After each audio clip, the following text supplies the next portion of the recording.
আজি আমি যাবলৈ ওলাইছোঁ মৰিঢল। কি কাৰণত গৈ আছোঁ আৰু কিয় গৈ আছোঁ একেবাৰে তাতে গম পাব। চাই থাকক ভিডিঅ'টো আগলৈ।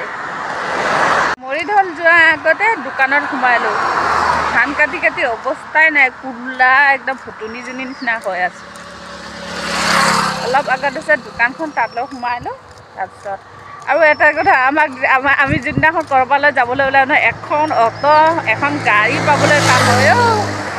কেনেকৈ এতিয়া গাভৰু ছোৱালীজনী যদি ৰখি থাকে নহয়, অ'টো কি একদম ডাঙৰ ডাঙৰ গাড়ীও ৰখি দিব, আমাক দেখিলে অ'টোও নৰখে। আমি অ'টো পাই গ'লোঁ। এতিয়া অ'টো পালোঁ, কেনেকৈ অ'টো জানো, আমি শাক পাচলি কিনিবই নালাগে, শাক পাচলি অ'টোতে আহি গ'ল। জাতিলাও আৰু বেঙেনা চবে অ'টোতে পাই গ'লোঁ। আজি মৰিঢলত কিহৰ কাৰণে আহিছোঁ আপোনালোকে ধৰিবই পাৰিছে নিশ্চয়। আজি হৈছে শনিবাৰ। মৰিঢলত এখন বজাৰ বহে। সেই বজাৰত আমি এখন কাঁচি ল'বলৈ আহিছোঁ। এই গেটখন দেখিছেনে কিমান ধুনীয়া লাগিছে।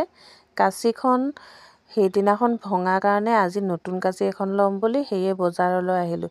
এই ককাইজনৰ দোকানত আমি এখন নতুন কাঁচি ল'লোঁ আৰু কাঁচিটো বাচিবই নাজানো ভালকৈ, সেয়ে চুলিত লগাই লগাই কাঁচিখন বাচিছোঁ। আৰু এযোৰ হাত মোজা ল'লোঁ এই দোকানত। এই দাদাৰ পৰা হাত মোজা ল'লোঁ দুযোৰ। হাত মোজাযোৰ লৈ চিধা ঘৰলৈ গুচি আহিলোঁ, দেখুওৱা নহ'লহে। বজাৰৰ পৰা আহি ধান কাটি আহিলোঁগৈ। আজি যিখিনি পকা আছিলে ধান শেষ কৰিলোঁ। আকৌ দোকানৰ ফালে আহিলোঁ। দোকানত অলপমান বস্তু নিবলৈ আছিলে, বজাৰত যিটো বস্তু নাপালোঁ তাকে দোকান ফালে আহিলোঁ। আৰু দোকানৰ পৰা আহি অলপ কাম কাজ কৰিলোঁ। তাৰপিছত এতিয়া অংকুক কিতাপ চাবলৈ বহাইছোঁ। আৰু এইটো দেখিছেনে, এইটো হৈছে ফুটা।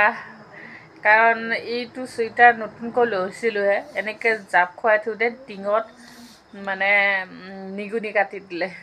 তাৰ কাৰণে মই দেখি আছে কি এটা দেখি আছে বুলি নিজে গম পোৱা নাই। নতুন চোলাটো এদিনো পিন্ধা নাছিলোঁ, সেয়ে নিগনি কাটি দিলে। তাই এতিয়া পেলাই দিব, ইমান নতুন চুৱেটাৰটো পেলাই নিদিওঁ বুলি ঘৰতে পিন্ধিছোঁ। আৰু অংকুক কিতাপ চোৱাই আছোঁ। অংকু চাবলৈ কেনেকৈ কিতাপ চোৱাৰ সময়ত দুষ্ট কৰে। এইয়া কিতাপখিনি ওলাবই মন নাই। কোন তাৰিখৰ পৰা পৰীক্ষা? কোন তাৰিখৰ পৰা? আৰু কিমান প্ৰথম দিনাখন কি আছে? এতিয়া কি পঢ়িবা? তেতিয়াহ'লে পঢ়া আকৌ।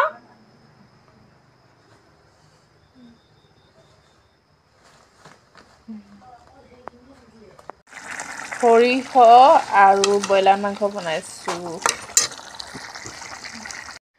যিহেতু দুপৰীয়া ভাতটো বনোৱা নহ'ল, আমাৰ বজাৰলৈ গ'লোঁ আৰু অংকু আহি ৰাতিপুৱাৰ ভাত আছিলে, সেয়ে অলপমান খাই খেলি থাকিলে। মই বজাৰৰ পৰা আহি চিধা ধান কাটিবলৈ গুচি গ'লোঁ আৰু চব্জি হৈ গ'ল।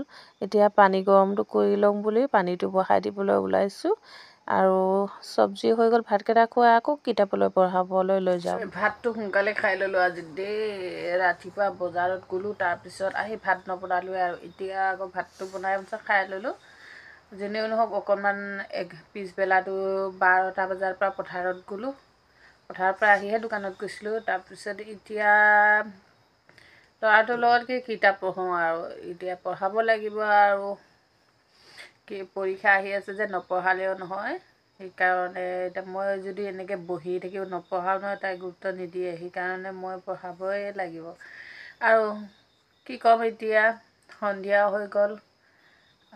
ভিডিঅ'টো ভাল লাগিলে লাইক কৰিব, ছাবস্ক্ৰাইব কৰিব। সেয়াই আৰু সকলো কোৱাৰ দৰে ময়ো কৈছোঁ, ভিডিঅ'টো যদি ভাল লাগে আপোনালোকে লাইক কৰিব, কমেণ্ট কৰিব, শ্বেয়াৰ কৰিব আৰু ছাবস্ক্ৰাইব কৰি দিব। আৰু নেক্সট ভিডিঅ'ত আপোনালোকক মোৰ সকলো বন্ধুকে লগ পাই আছোঁ। আৰু bye bye Anku, bye bye.